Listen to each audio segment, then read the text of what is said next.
نحمده ونصلي ونسلم علی رسوله الکریم اما بعد فاعوذ باللہ من الشیطان الرجیم بسم اللہ الرحمن الرحیم۔ سامعین کار قرآن پاک کا ترجمہ بیان کیا جا رہا تھا اور آج بھی اللہ رب العزت کے کرم و توفیق سے قرآن پاک کا ترجمہ بیان کیا جائے گا۔ تو اللہ رب العزت کی ذات نے ارشاد فرمایا وَمِنْ حَيْثُ خَرَجْتَ فَوَلِّ وَجْهَكَ شَطْرَ الْمَسْجِدِ الْحَرَامِ،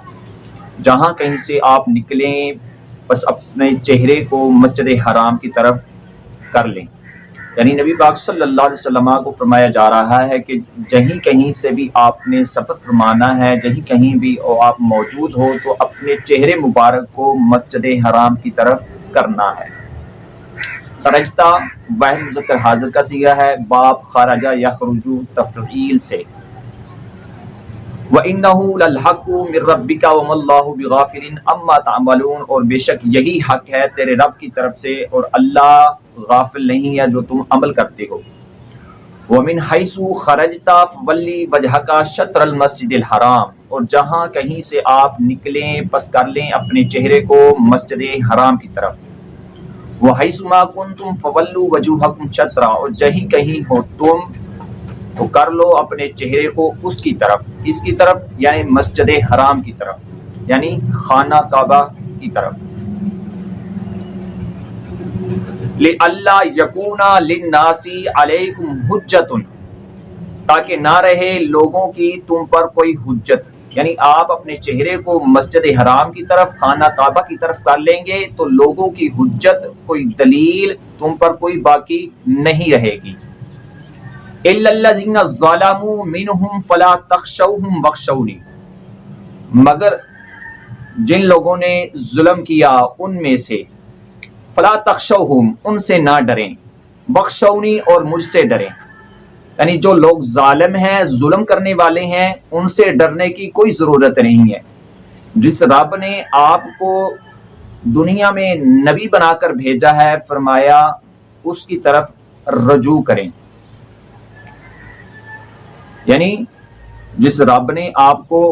دنیا میں بھیجا ہے تو آپ نے خاص کر اس رب سے ہی ڈرنا ہے، اس رب کے آگے ہی آپ نے جھکنا ہے، ظالم لوگوں کے آگے نہیں جھکنا۔ وَلِأُتِمَّ نِعْمَتِي عَلَيْكُمْ وَلَعَلَّكُمْ تَهْتَدُونَ، اور میں پورا کروں گا اپنی نعمت کو تم پر، وَلَعَلَّكُمْ تَهْتَدُونَ شاید کہ تم ہدایت پا جاؤ۔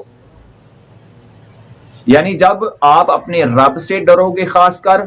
تو پھر رب تعالیٰ کی ذات، جو رب کائنات کی ذات نے بے شمار نعمتیں پیدا فرمائی ہیں، اس کو تم پر پورا فرما دے گا اور تمہیں ہدایت کا راستہ بھی دکھا دے گا۔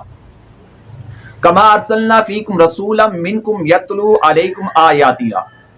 جیسا کہ ہم نے آپ کو بھیجا رسول بنا کر، کما ارسلنا فیکم رسولا منکم یتلو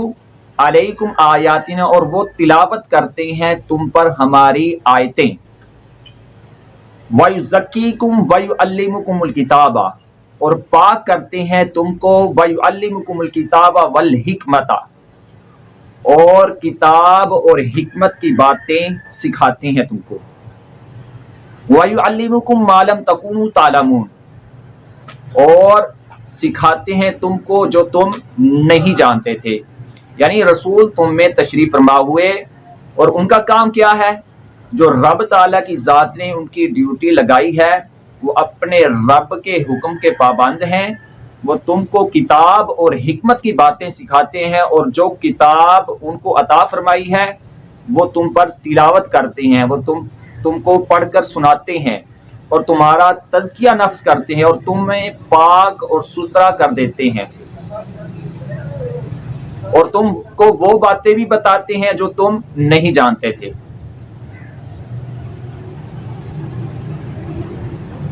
فَاذْكُرُونِي أَذْكُرُكُمْ وَاشْكُرُوا لِي وَلَا تَكْفُرُونَ، فرمایا تم میرا ذکر کرو میں تمہارا ذکر کروں گا، یعنی تم مجھے یاد کرو میں تمہیں یاد کروں گا۔ کیا مطلب ہے اس کا؟ یعنی جو رب تعالیٰ کا ہو جائے، جو رب تعالیٰ کی یاد میں لگا رہے، جو رب کو یاد کرے، پھر رب تعالیٰ کی ذات اس کا چرچا کروا دیتا ہے۔ تو جس طرح حضور داتا علی حجویری نے رب کا ذکر کیا تو اللہ رب العزت کی ذات نے ان کا چرچا کروا دیا، باب فرید نے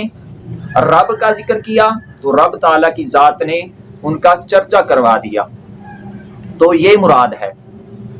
جس بزرگان دین نے اپنے رب کو یاد کیا تو پھر رب تعالیٰ کی ذات نے ان کے چرچے کروا دیے۔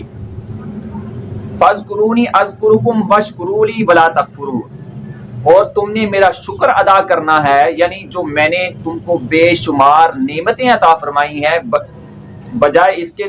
تم نے اس کی ناشکری کرنی ہے، ناشکری نہیں کرنی، تم نے اس کا شکر ادا کرنا ہے، ولا تکفرون، اور اس کا کفر بھی نہیں کرنا۔ تو دعا ہے کہ اللہ رب العزت کی ذات میرے چند کلمات اپنی بارگاہ میں قبول فرمائے، آمین۔ وآخر دعوانا